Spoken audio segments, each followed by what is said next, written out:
Welcome guys. सो आज की video में हम डिस्कस करेंगे आपका रीजनिंग का mock test for SI finance जिसका एग्जाम आपका होने वाला है। सो इस वीडियो में हम डिस्कस करेंगे top 20 MCQs of reasoning. So question number first is Ajay and Kajal are doing yoga in the morning facing each other.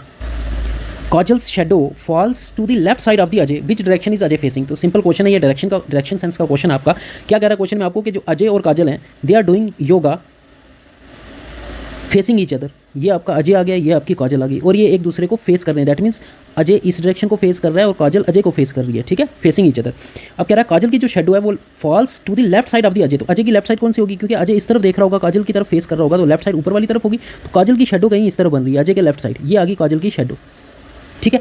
अब यहाँ पे एक वर्ड यूज़ किया इसने मॉर्निंग, जो इस क्वेश्चन को सॉल्व करने में आपको यूज़ होगा। मॉर्निंग में आपको पता है सन कहाँ पे होगा, अगर शेडो इस तरफ बन रही है तो सन कहीं इस डायरेक्शन में होगा, तभी शेडो उस तरफ बन रही है।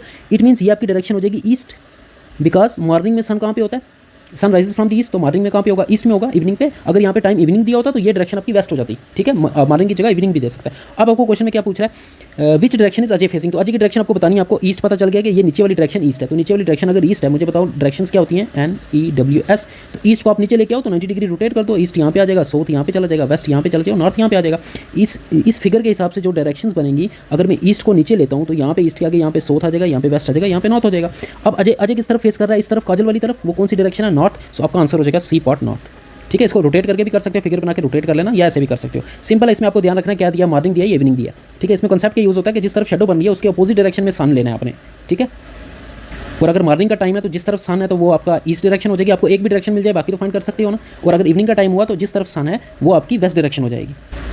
क्वेश्चन नंबर 2, नंबर सीरीज का क्वेश्चन है 828, 116, 854, 84 और यहाँ पे आपको बताना है क्या नंबर आएगा। तो नंबर सीरीज को देखने से आपको पता चल जाना चाहिए कि ये एडिशन वाली सीरीज या मल्टीप्लिकेशन। यहाँ देखो नंबर जो है वो कैसे जंप कर रहे हैं, 8 से 28 हुआ, 28 से सीधा 116 हो गया, 116 से 500 समथिंग हो गया। इट मीन्स यहाँ पे मल्टीप्लिकेशन का कंसेप्ट, जहाँ पे भी सीरीज में एब्रप्टली चेंज आ रहा हो, इंक्रीज या डिक्रीज आ रहा हो, तो समझ लेना अगर इंक्रीज आ रहा है तो डिवीजन मल्टीप्लिकेशन हो रही है, डिक्रीज आ रहा है तो डिवीजन हो रही है।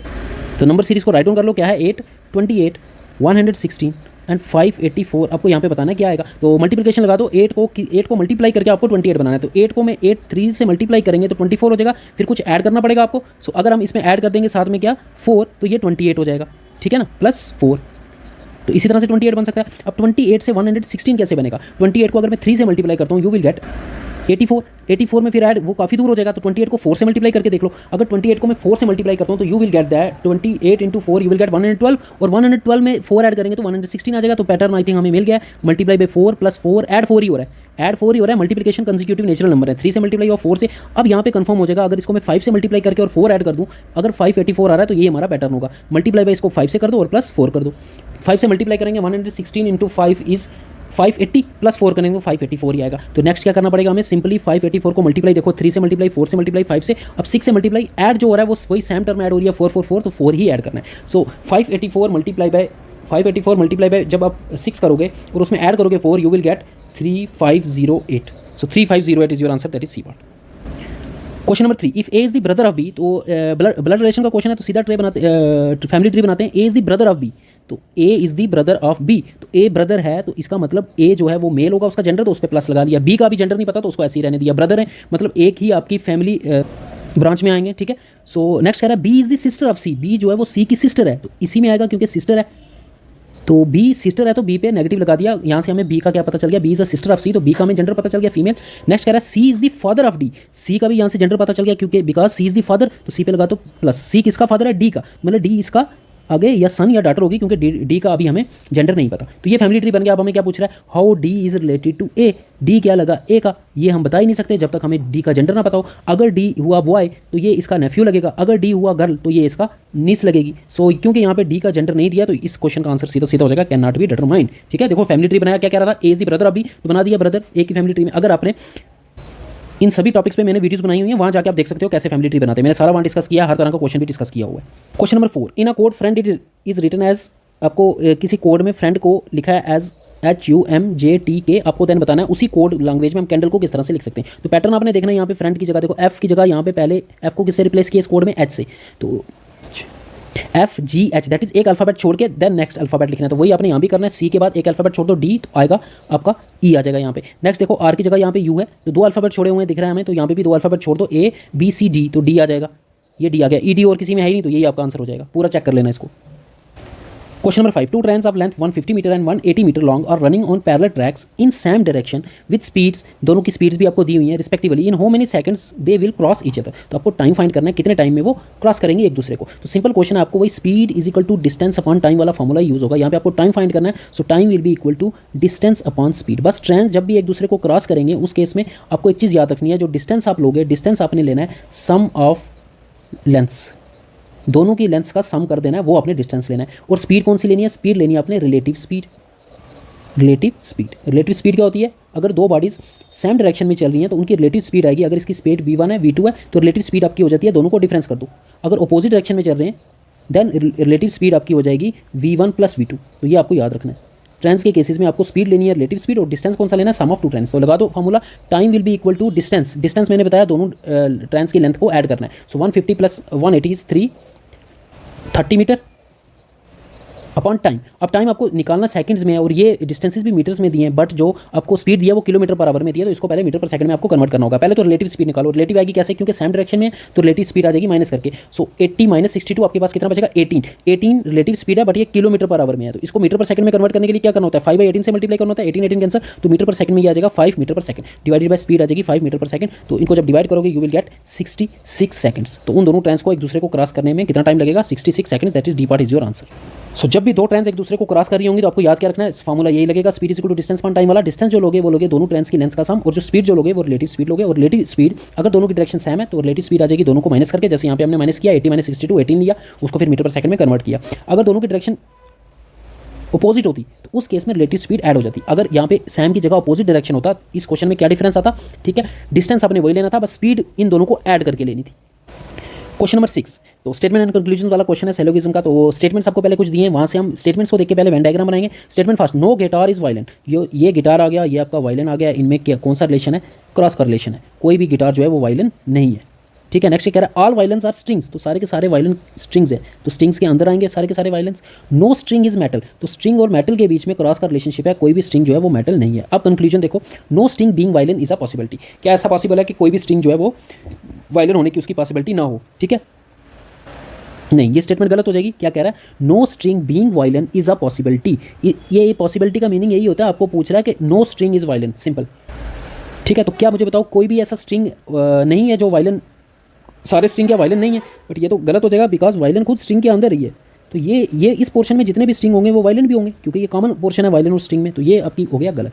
Second, some guitars are not strings. Some guitars are not strings, तो गिटार और स्ट्रिंग्स के बीच में आपका क्रॉस का रिलेशनशिप है।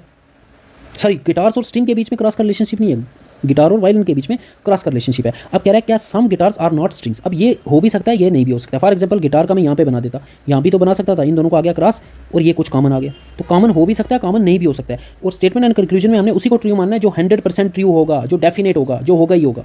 सो ये भी गलत हो जाएगा इस केस में, तो आपका आंसर आ जाएगा नाइदर कंक्लूजन फॉलोज। तो स्टेटमेंट एंड कंक्लूजन में याद रखना, आपने उसी स्टेटमेंट को ट्रू मानना है, ठीक है, जो डेफिनेटली ट्रू होगी, 100% ट्रू होगी। ये वेन डायग्राम कैसे बनाते हैं मैंने पूरा सिलोगिज्म की वीडियो में बताया हुआ, आप वहाँ जाके देख सकते हो प्लेलिस्ट में।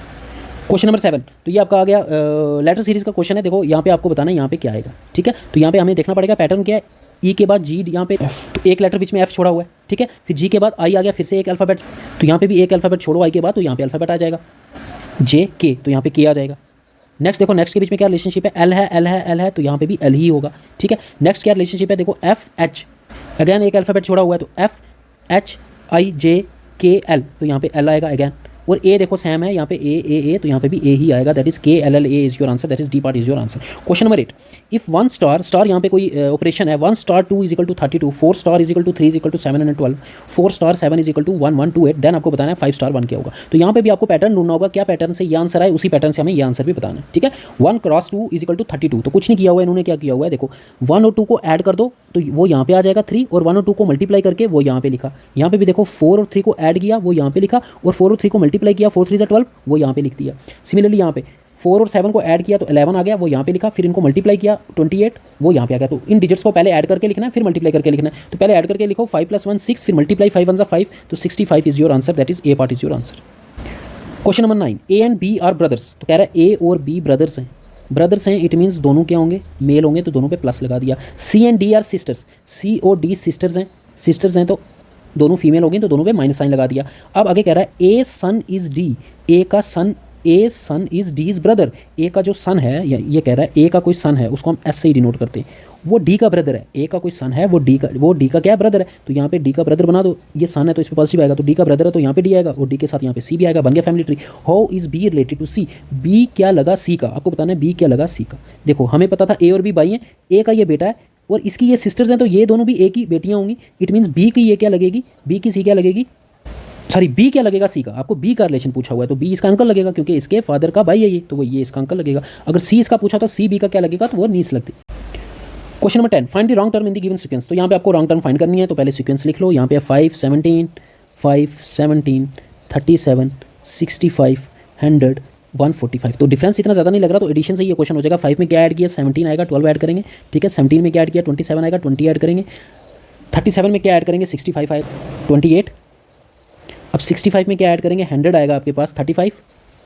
देन 100 में क्या ऐड करेंगे, 45। अब यहाँ पे आपको देखना है पैटर्न। देखो यहाँ पे क्या हुआ है, इन दोनों में देखो यहाँ पे क्या ऐड हुआ है, अभी कुछ पैटर्न नहीं मिल रहा, तो एक बार और कर लो। इन दोनों में ऐड 8 ऐड हो रहा है, 8 ऐड हो रहा है। इट मीन्स यहाँ पे भी 8 ऐड होना चाहिए था, बट यहाँ पे 8 ऐड नहीं हो रहा। देखो 28 और यहाँ पे 35 है, तो यहाँ पे 7 ऐड हो रहा है। तो इट मीन्स मिस्टेक यहीं पे, यहाँ पे 8 ऐड होना चाहिए था। अगर 8 ऐड होता तो यहाँ पे क्या आता, यहाँ पे 36 ऐड होना चाहिए था। अगर यहाँ 36 होता तो 36 जब 65 में ऐड करोगे तो यहाँ 101 आएगा। दैट मीन्स ये टर्म आपकी गलत है।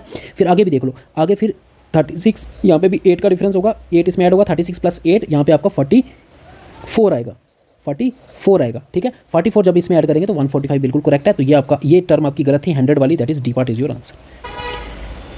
Question number 11, in a certain code ZEAL is coded as 9476 and LAME is coded as 8694. What is the code for M? आपको क्या दिया है, ZEAL एक वर्ड दिया है ZEAL, इसको कोड किया हुआ है एज 9476, और एक वर्ड आपको दिया हुआ है LAME, इसको कोड किया हुआ है 8694। अब आपको यहाँ पे M का कोड बताना है।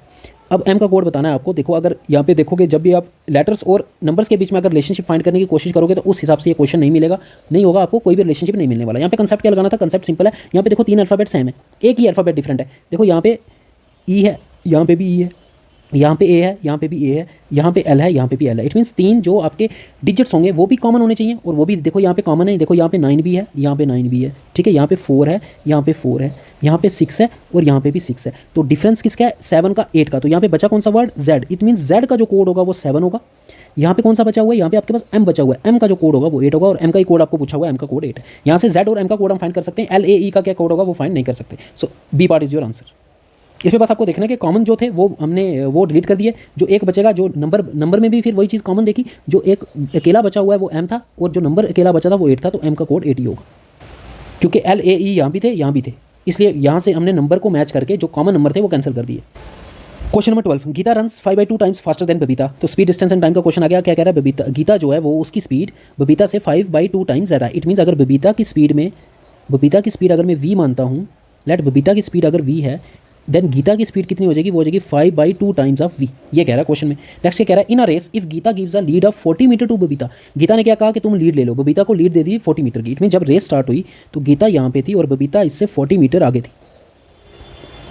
मतलब गीता ने बबीता को, क्योंकि गीता फास्ट भागती है तो उसने बबीता को 40 मीटर की लीड दे दी। ये डिस्टेंस आपका 40 मीटर है कि तुम यहाँ से भागना स्टार्ट करो, मैं यहाँ से भागना स्टार्ट करेंगे। नेक्स्ट पूछ रहा है, then find the distance from the starting point यहाँ से, ठीक है, यहाँ से डिस्टेंस फाइंड करना है। Where both of them will meet, तो जहाँ पे ये मीट करेंगे, हम लेट कर लेते हैं किसी इस पॉइंट पे मीट करते हैं, और इस पॉइंट को मीट करने के यहाँ पे जब वो मीट करते हैं तो इसका स्टार्टिंग पॉइंट से हम डिस्टेंस मान लेते हैं x। तो ये जो बचा हुआ डिस्टेंस है ये कितना हो जाएगा, ये हो जाएगा आपका टोटल x में से 40 माइनस कर दो, यही आपको दिया हुआ है। अब इसमें आपको फाइंड करना है टाइम नहीं फाइंड करना, आपको फाइंड करना है distance from which starting point. आपको ये x की वैल्यू फाइंड करनी है, ये डिस्टेंस स्टार्टिंग पॉइंट से और जिस पॉइंट पे ये मीट हो जाएंगे, मीट तो होंगे ना। देखो बबीता यहाँ से स्टार्ट हुई, गीता यहाँ से स्टार्ट हुई। अब गीता की स्पीड ज़्यादा है तो एक ना एक टाइम आएगा ना ये बबीता को कैच कर लेगी, क्योंकि इसकी स्पीड ज़्यादा है। जितना मर्जी बबीता आ गया हो, एक टाइम ऐसा आएगा जब ये बबीता को कैच कर लेगी, बिकॉज इसकी स्पीड ज़्यादा है। सो वही आपको बताना है, जब वो मैच कर जाएगी, जब वो मीट कर जाएंगे तो कितना डिस्टेंस ट्रैवल हो जाएगा।